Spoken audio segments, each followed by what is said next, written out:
Good afternoon and welcome to Match of the Day, in which we continue to follow the mounting excitement at the top of the first and second divisions as the season draws to a close. Chasing the Championship and Europe, Ipswich and Arsenal. Striving for promotion and survival, Notts County and Preston North End. And finally, two more clubs with Europe on their minds, Manchester United and West Bromwich Albion. Goalkeeper Paul Cooper on the left is Ipswich Town's Player of the Year. He gets the vote of the supporters after a season in which he's kept 24 clean sheets in 53 competitive matches. And who better to make the presentation than Pat Jennings of Arsenal, who makes his own 666th league appearance this afternoon. There's an optimistic mood in the East Anglian sunshine among the Ipswich Town supporters as their team take the field after a highly contrasting week. But the team news today is that Franz Tyson is out with a groin strain, and Kevin O'Callaghan comes in on the right-hand side of the Ipswich attack, with number 11 Eric Gates playing perhaps a little deeper than normal, and Tommy Parkin the substitute.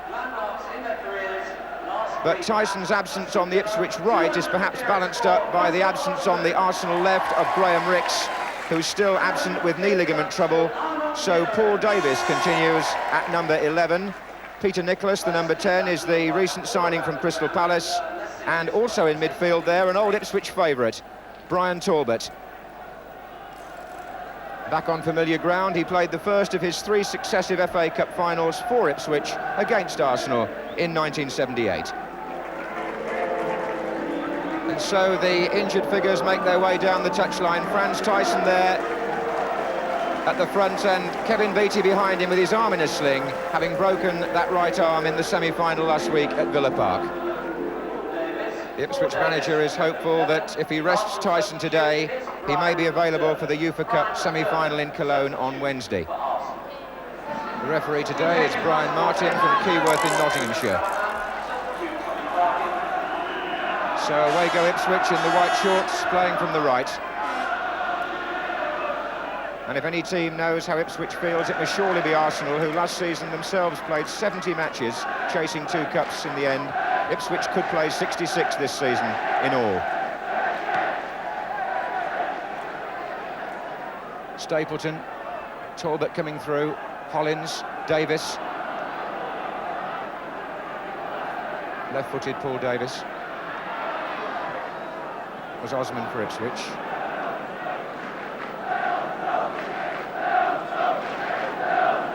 Well, John Walk injured, it would seem, one of the early challenges in the Ipswich half. Hobbling quite badly. There's an appeal for offside. Flag stayed down. McCall to Muren. Challenge was by Nicholas. John Walk seems to have a real problem. Davis. Well, that happened in the opening minute as Walk went in for a challenge. Good tackle there by Brian Talbot. Looking for Kenny Sansom on the run.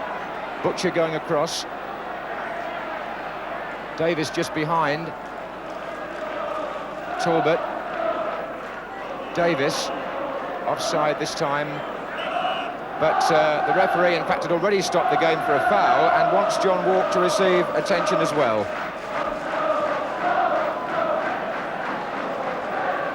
Well, the one thing Ipswich don't need is another injury. Beattie and Tyson on the bench already. Burley, of course, has been out for a long time. He's still on crutches. And John Walk hurt in the very opening seconds of this match. It's a free kick to Arsenal to be taken by Sansom. In comes O'Leary, and away by Butcher. The Arsenal attack with O'Leary, the captain, coming forward to support them on the set pieces. Buzzing around the Ipswich goal here early on. Sunderland.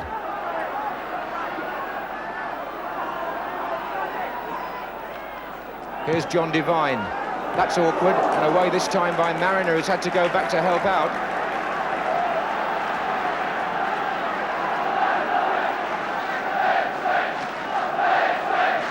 This is quite an anxious start for the team chasing the championship.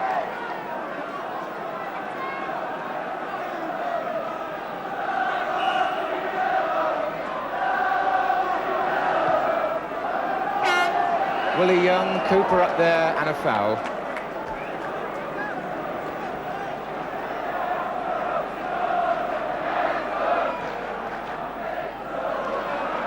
Nicholas, Sunderland. Talbot's made a run in the inside left channel. There he is.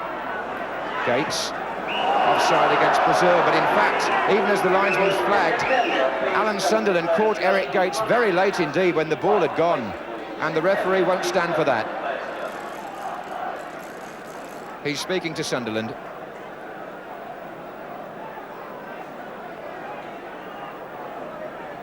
Well, Arsenal are chasing a UEFA Cup place, and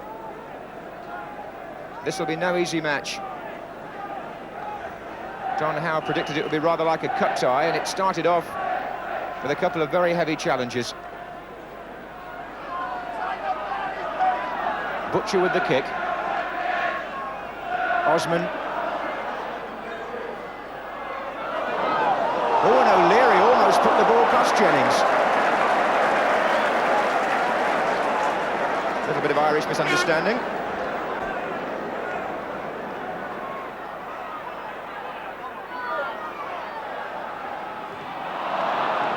And that's Sanson. Then Sunderland, and now Nicholas. And Hollins. Alan Brazil getting back for Ipswich.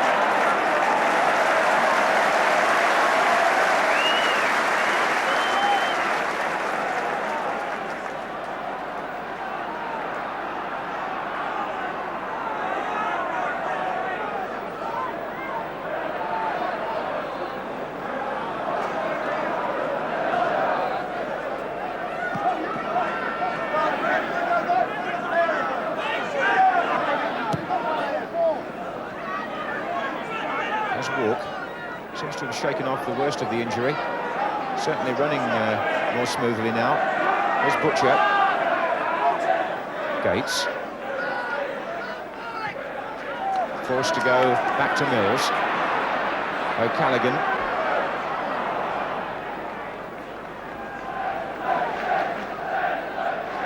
Here's Osman. Mariner. Osman coming forward. Slightly awkward challenge. The referee said play on because Osman had a chance of keeping the ball. Willie Young finally sorted things out after getting into a little bit of a tangle with Kenny Sanson.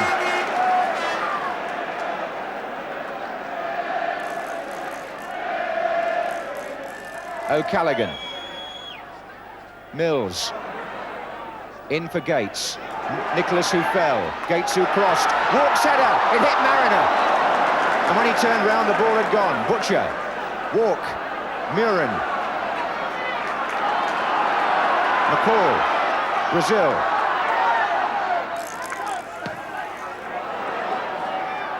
Gates is there. Well saved by Jennings, and how many goalkeepers, I wonder, would have allowed that ball to come back off their body as Mariner closed in for what would have been a rebound chance. It dropped for Eric Gates, he hit it. Jennings not only stopped it, he held it. Wonderfully consistent still, Pat Jennings, at the age of 35. McCall, as Robson, the manager there, pointing, anxious that Ipswich establish an early superiority on this game. But never easy against Arsenal, who are so concentrated in their shutting down of the opposition, something which the Ipswich manager knows only too well. Eric Gates has got a problem now. He's had a calf strain during the week, and I think it may be that the gamble has failed. He's gone across to tell the manager, and Tommy Parkin appears to be certain to come on as substitute. So the Ipswich chapter of injuries continues. Tommy Parkin, who's been selected as substitute because they were worried about the midfield, with a gamble on Gates which has failed. Here's Davis.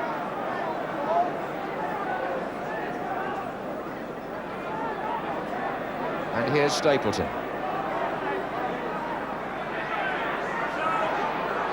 Still Stapleton. Here's Nicholas. Oh, that's his first goal for Arsenal.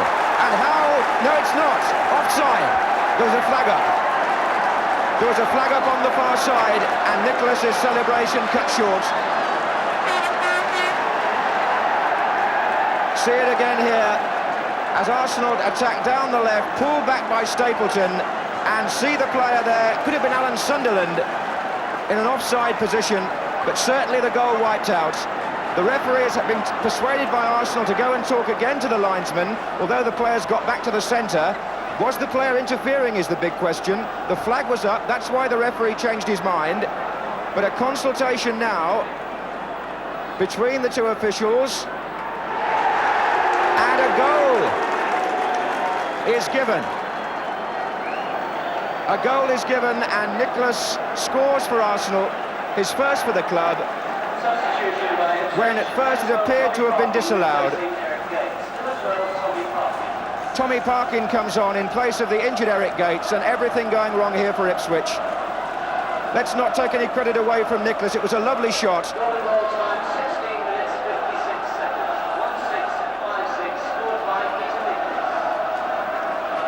And Ipswich are a goal down, they're without Gates now as well as Tyson. Here's Nicholas. Sansom.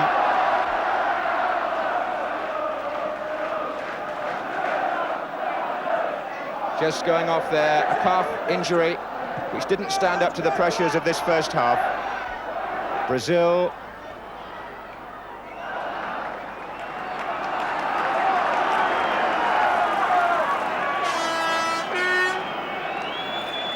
So still stoppage time at the end of the first half as Muren takes this corner.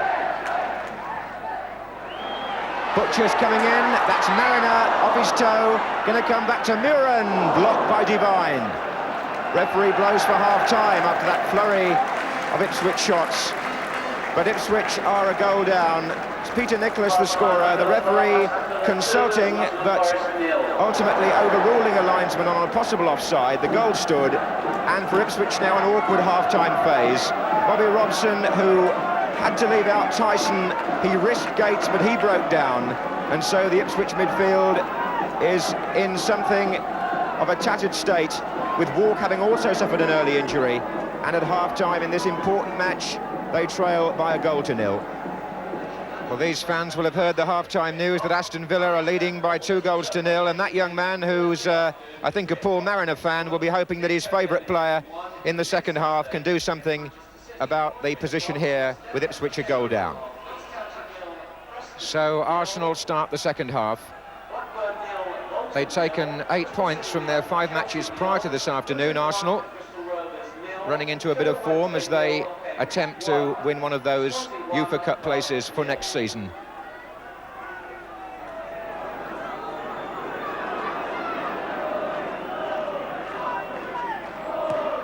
Well, what a bad ball from Kenny Sansom. Went back for him by Hollins. Here's Davis. Sunderland. Hollins.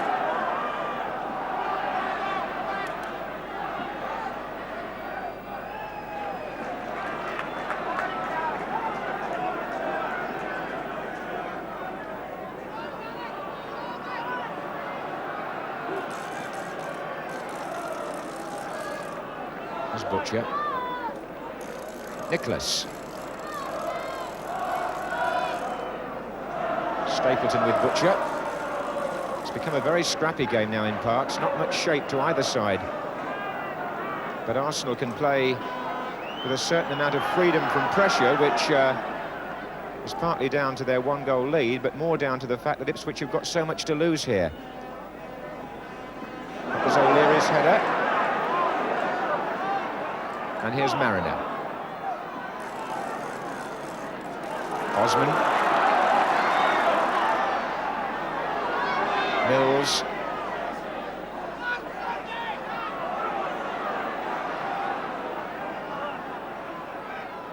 McCall. Mariner. Walk. Butcher moving forward.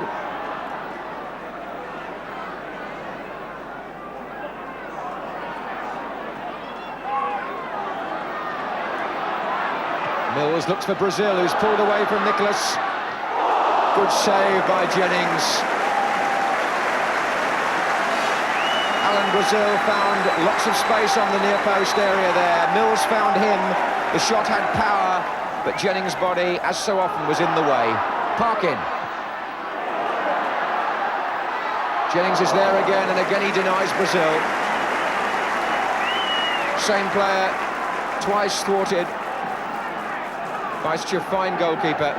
The first save right out of the Pat Jennings manual.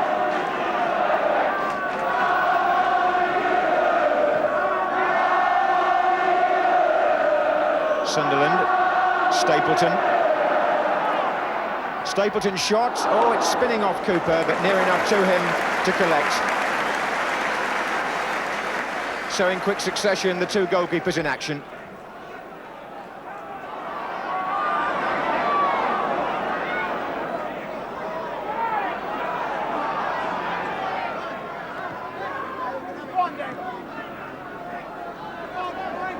Osman.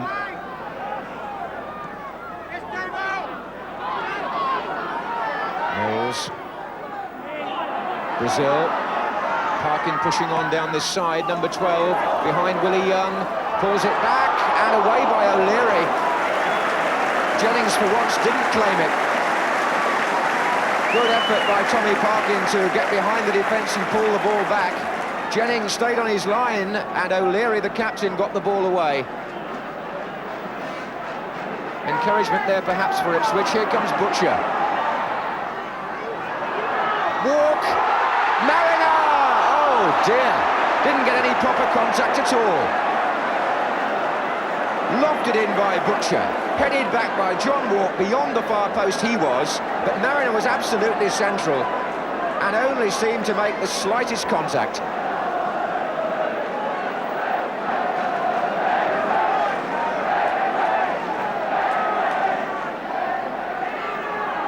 Muren.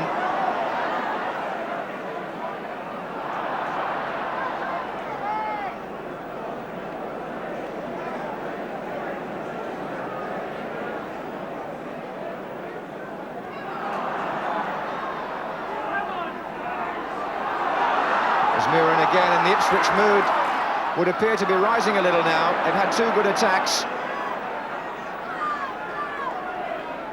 but they remain a goal behind.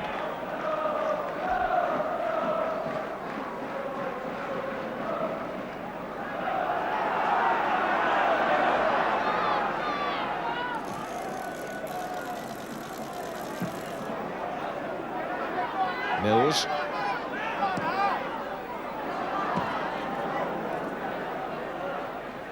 That was Stapleton with Butcher. And finally it's Osman. Willie Young for Arsenal. Chess, says the referee. So Young is able to carry on. And then he fouls Parker.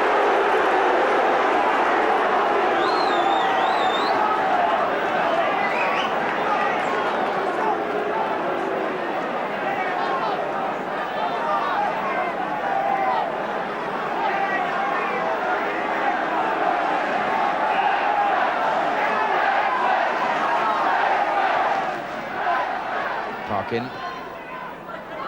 There's Osman. Well, that could be very dangerous indeed, the way he lost the ball there.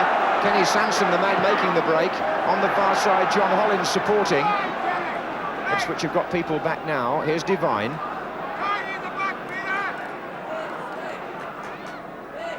Oh, Sansom! They're appealing, hopefully, for offside, but this time there's no flag at all, and the Arsenal fullbacks have produced what you might think is a quite unlikely goal, but it shows how well defenders can get forward. Kenny Sansom made the initial break after Russell Osman had lost the ball. The play went on. John Devine came up on the right to help John Hollins. It was Devine's cross. Sansom was totally unmarked. 2-0 to Arsenal. Ipswich guilty of leaving Sansom by himself in the penalty area, guilty earlier of losing the ball at the other end, but Arsenal take credit for getting their two fullbacks into such a threatening position. Walk. Mariner.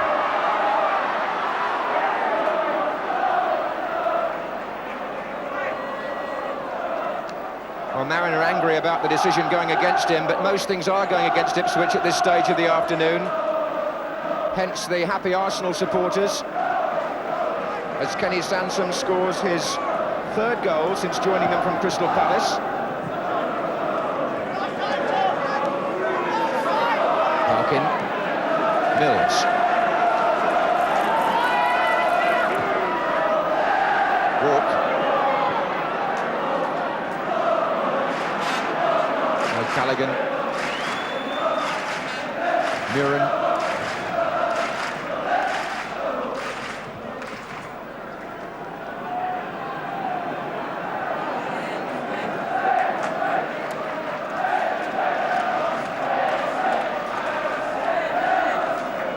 there's Brazil.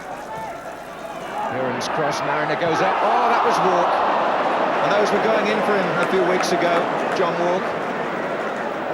33 goals for the club this season, and as Muren lofted that ball in and Mariner took the defenders away, Walk met it first time, but it was way off target. Sansom. Sunderland to Stapleton, that's a lovely exchange, and here comes John Hollins. Cooper was out quick enough, and his clearance could lead to an attack here with Muren coming through and Walk. Well, John Walk's had an unlucky match. He's gone down again now. Looking at the referee for compensation, but getting nothing. Here's Brazil.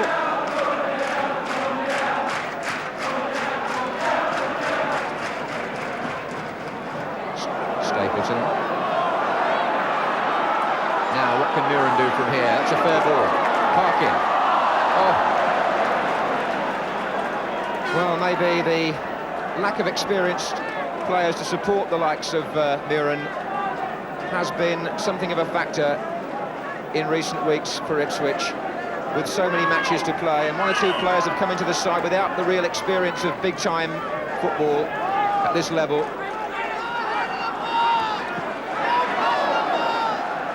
That's Sansom, and when you play an experienced team like Arsenal in a match as important as this, you need to be at the top of your form and to have most of your key men available, and Ipswich at the moment are struggling to find a rhythm without Gates and Tyson. That's Brazil. That's Muren, though. Here's Mariner. But Jennings is always, it seems, in absolutely the right place on that 6-yard line. It can't be coincidence that he makes the saves look so simple. Well, it's impossible to say what difference it might have made had Tyson played. Beattie checks his watch there on the far side of the bench. Here's Davis. Nicholas. Two important saves by Pat Jennings have added to the Nicholas goal. And the second by Sansom, completing a very adequate Arsenal performance.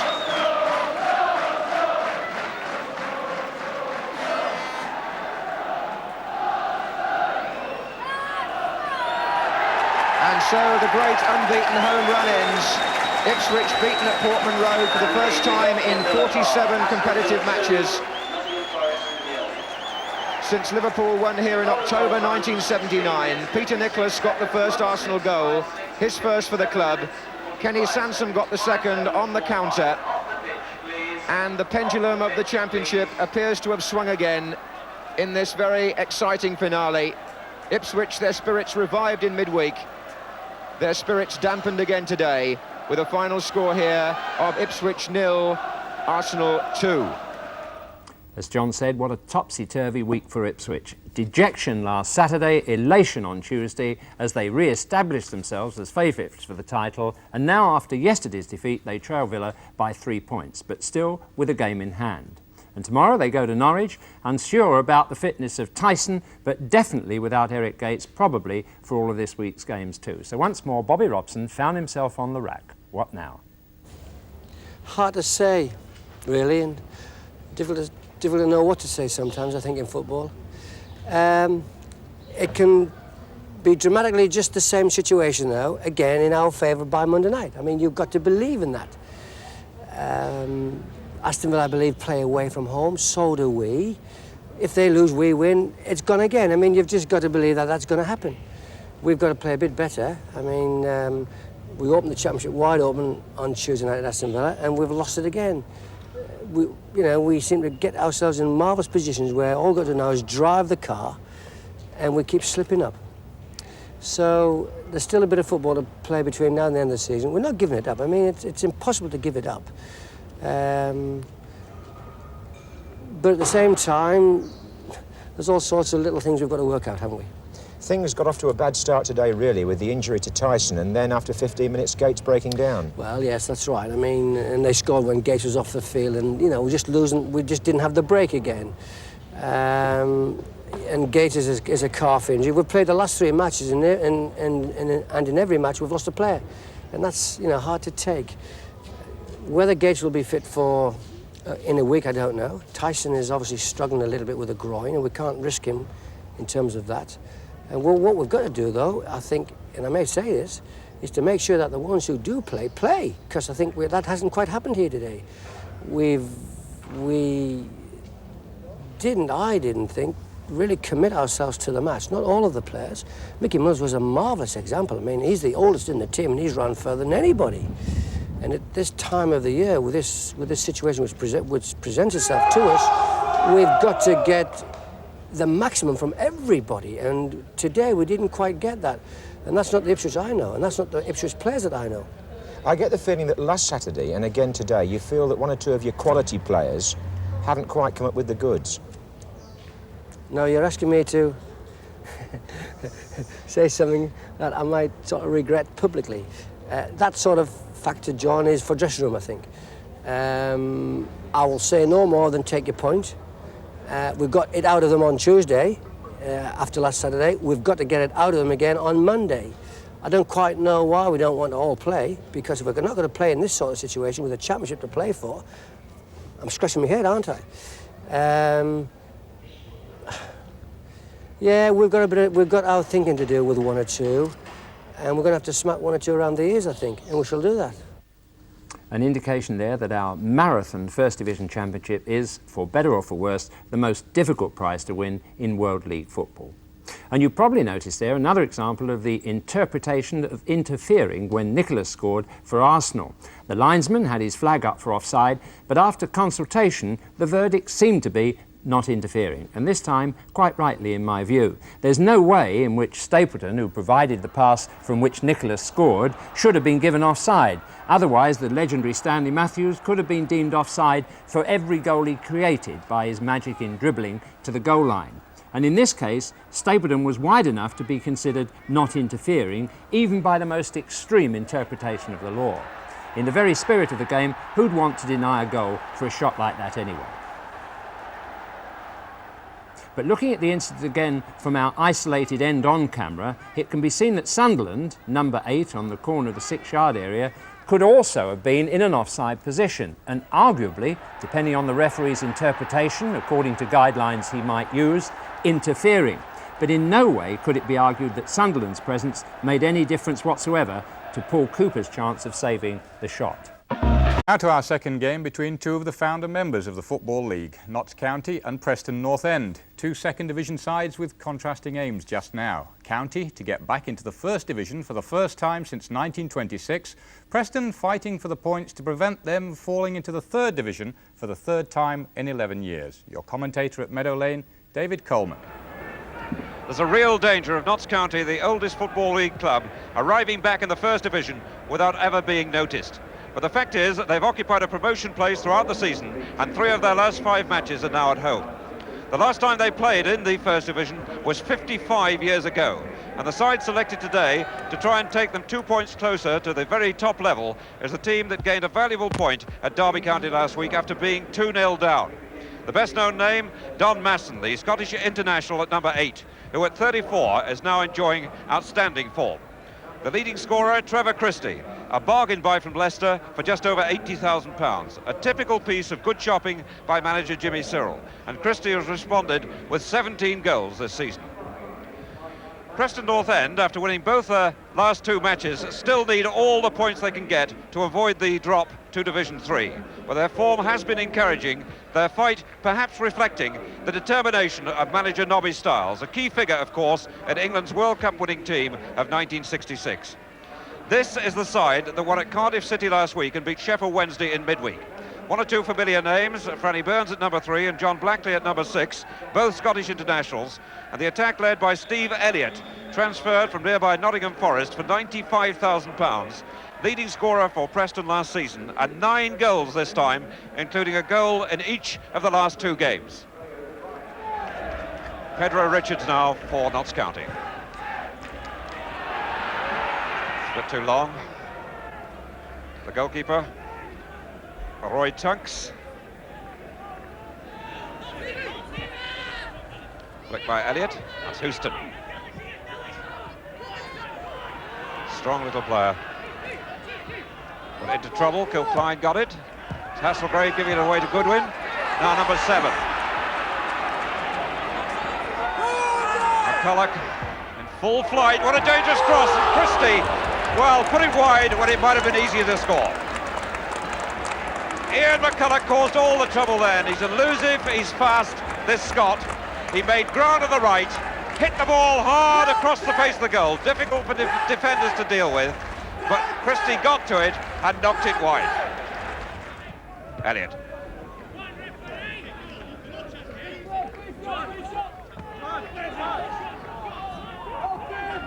Masson. Almost everything's ready through him in midfield. Good screening by Christie, and he was fouled by Blackley. Benjamin to number 4, Goodwin. Read by Burns very easily. Now Masson for Notts County. Hunt to Christie. Benjamin number 2. Surely too near the goalkeeper is troubled by the sun. And what a big jump by McCulloch.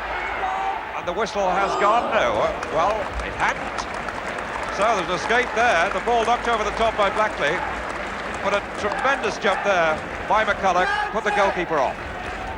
No foul given, the ball bobbing about dangerously loose, and in the end, Preston concede a corner. So Masson with this corner. Good jump by Christie. Goalkeeper under pressure from McCulloch, and the flag up, free kick. Friendly pat on the back there from McCulloch.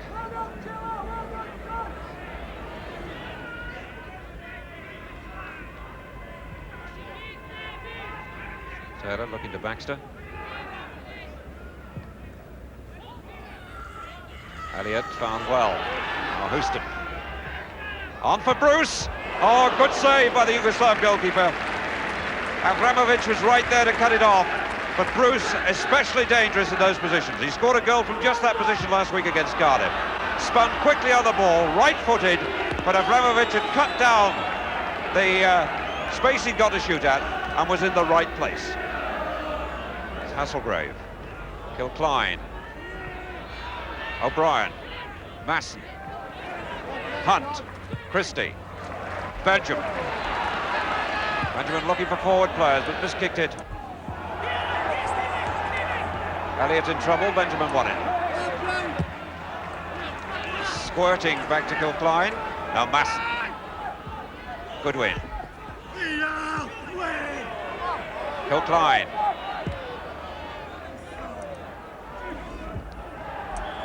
Flag was up, some pushing there, and McCulloch applauds the linesman.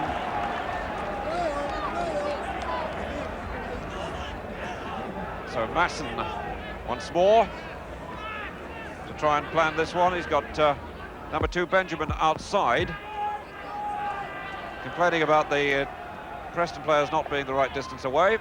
Kilcline has gone forward, but the ball knocked short. Oh, was that a trip? McCulloch went down, and the referee has ignored it.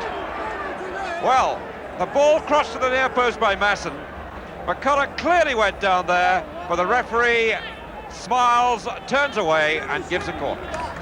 So Masson with this corner. Tunks hardly got there, but Christie knocked it wide.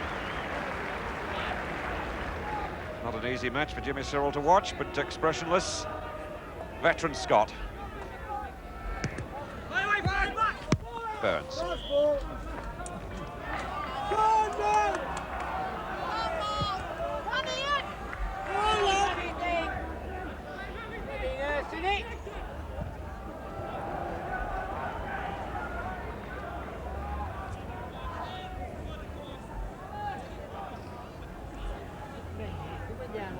It's Goodwin's throw.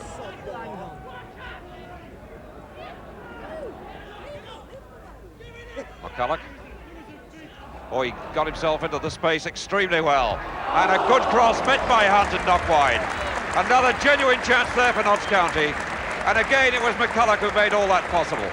Squirmed his way into a clear crossing space, got the cross in, and Hunt was coming from deep again, not picked up, but knocked it wide.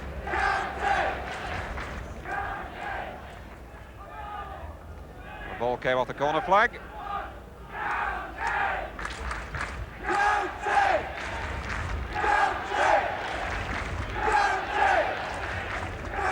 Masson again.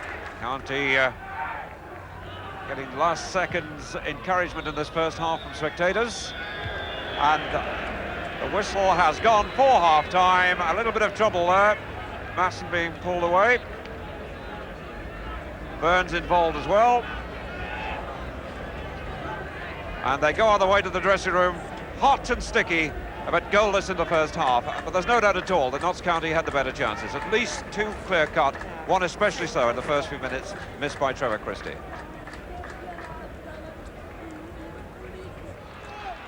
Goodwin. County looking for a quick break, but Preston getting players back, and they've got them back in numbers now.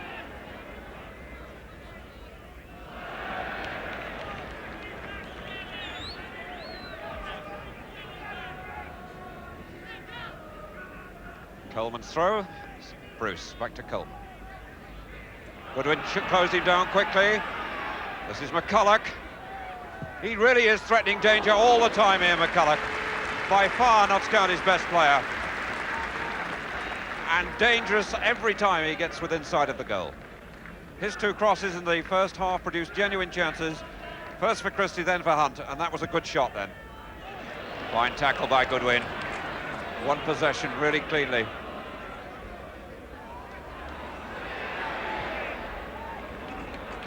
Ian McCulloch. Most of the good things for Notts County have stemmed from him. Christie! And right there as well was Taylor. I don't think Christie got the touch. It was Taylor, I think, in front of the defender.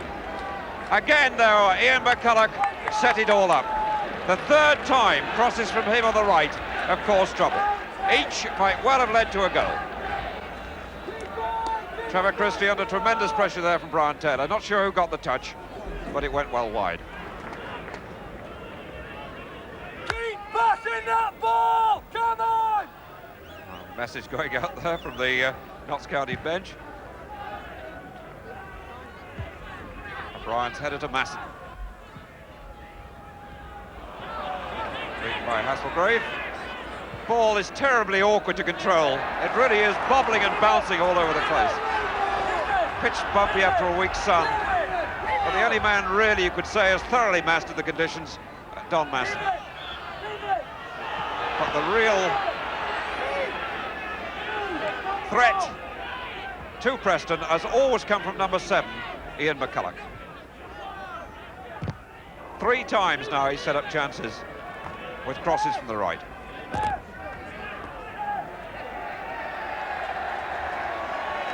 And the substitution about to be made. Young David Bevan, 18 years old, played only about 5 or 6 senior matches, comes off, hardly surprisingly, and Rashid Harcook, the former Queen's Park Rangers player, goes on.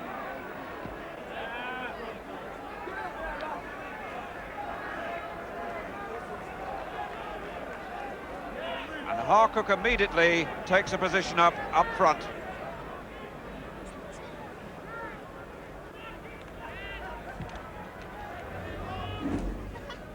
Kilcline. It's Hunt. Almost played Goodwin into trouble. Played back by Harcook to Goodwin. Culloch's gone forward, number 7. Oh, and he's beaten Blackley. The flag out play waved on, rightly so. And plucked out of the air by the big goalkeeper. Culloch explaining he was trying to chip it over the top of the goalkeeper, but the goalkeeper's big enough. Good decision by the referee to play advantage.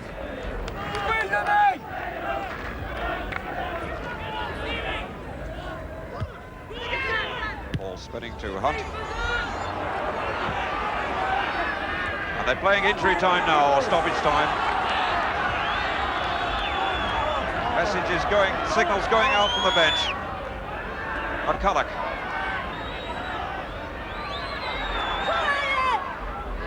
Cook. Oh, and McCulloch had gone back into the middle. Total breakdown. Goal kick to Preston North End. The inquest continues between Harcook and McCulloch. Unfortunate misunderstanding. Rashid Harcook.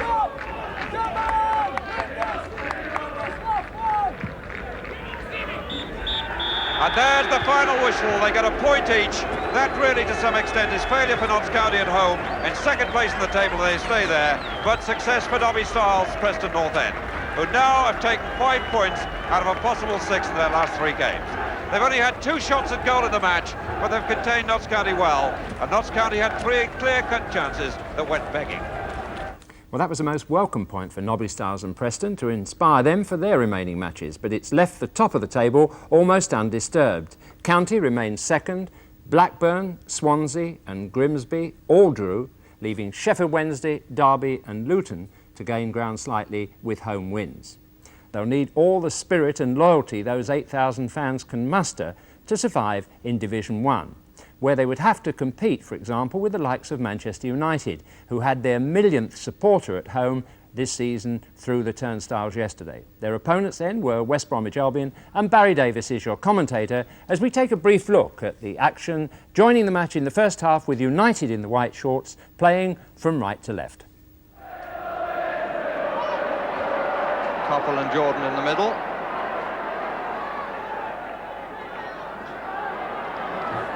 Five Albion players watching them. And the challenge was from Remy Moses there. Wilkins. And the free kick will be given for obstruction.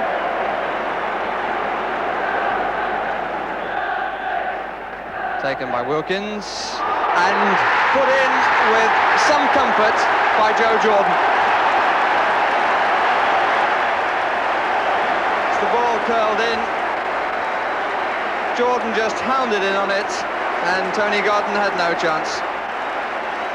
So the opening goal for Manchester United with barely 2 minutes gone. Too much flow so far from Albion. Fair amount from United. Bertels. Macari.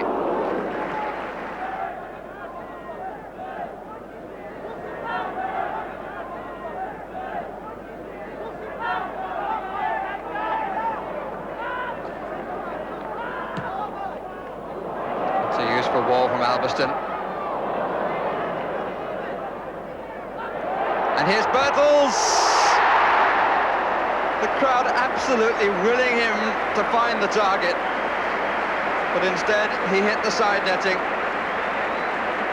At least he was prepared to have the crack without hesitation.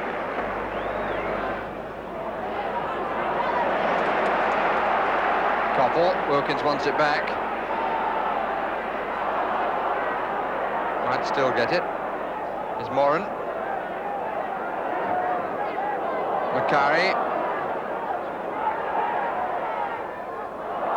It's a corner.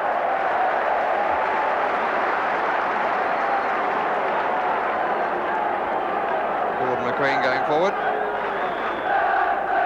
Number 5, right under the line. And comes off the line. Gordon gets a good punch. Duxbury. Oh, I say! Oh, that's got to be the cheekiest goal of the season. Scored by Lou Macari. And he's the sort of player, Lou Macari, apt to improvise. And with his back to the goal, A back heel went in, clean as a whistle.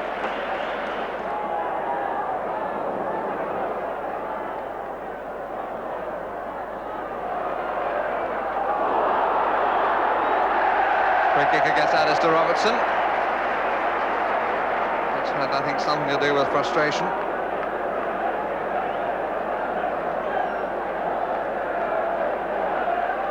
Coppell. The Queen is still forward. Duxbury, Macari. Well, are we to see a complete repertoire from the little fella? It was a pretty nifty turn, but he just couldn't keep the ball down, and in fact it went wide as well.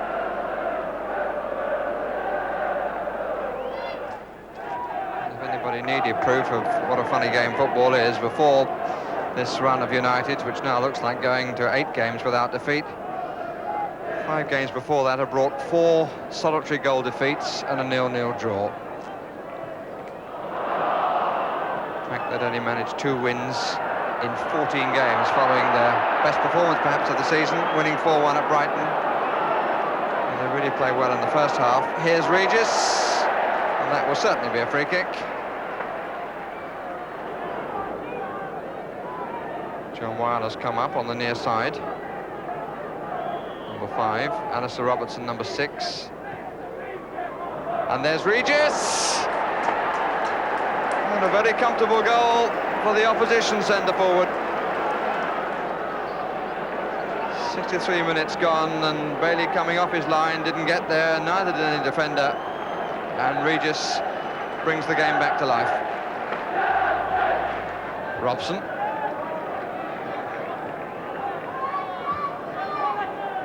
Barnes. Statham. Moses. Been certainly looking more businesslike now. Barnes. It's the first time he's tested Duxbury on the outside. Useful cross too. And Regis trying to pick his moment. Here's Moses. And turned away by Lou Macari, who is quite determined to be in all the action that counts.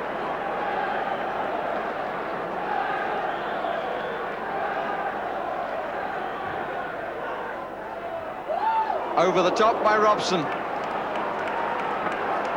it was as close as that too.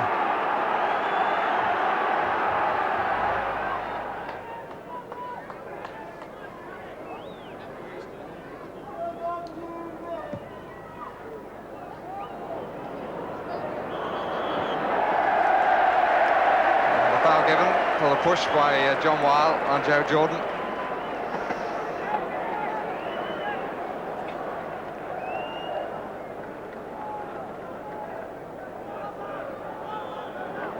Again, there's a player on the edge of the wall. And Macari! There was a moment then when the ball seemed to disappear, but in fact, Macari turned and suddenly it was at his feet. Well, what a difference the last few weeks and a full team have made to Manchester United. That goal of Lou Macari's illustrated far more than words that their confidence is back. But a word or two from the irrepressible Lou about that goal wouldn't go amiss. Well, a little bit of cheek attached to it. Mike Duxbury. The ball came out to Mike, and as he went to connect, I was aware that he wasn't going to hit it too well. And of course, he sort of miscued altogether, and it was spinning. Had I let it go, I think it would have ended up at the corner flag after it hit my foot. And I knew this West Brom players all round about, so I back-heeled it. And it was nice to see it get in. But it was by no means a dribbler over the line, was it? It went in with some venom. Oh no, I can back-heel them. I'm told you do that quite often in practice. Well, the managers never kept quiet about the one I scored yesterday at training, but they don't count. I mean, today's counted. I call that the cheekiest goal of the season. Would you go along with that? Well, I hope so. I hope it's the cheekiest. Well, that cheeky goal has suddenly put a question mark against West Bromwich Albion's chances of a place in next season's UEFA Cup. Albion slipped below Southampton on goal difference, and Arsenal's win at Ipswich puts them on 47 points as well.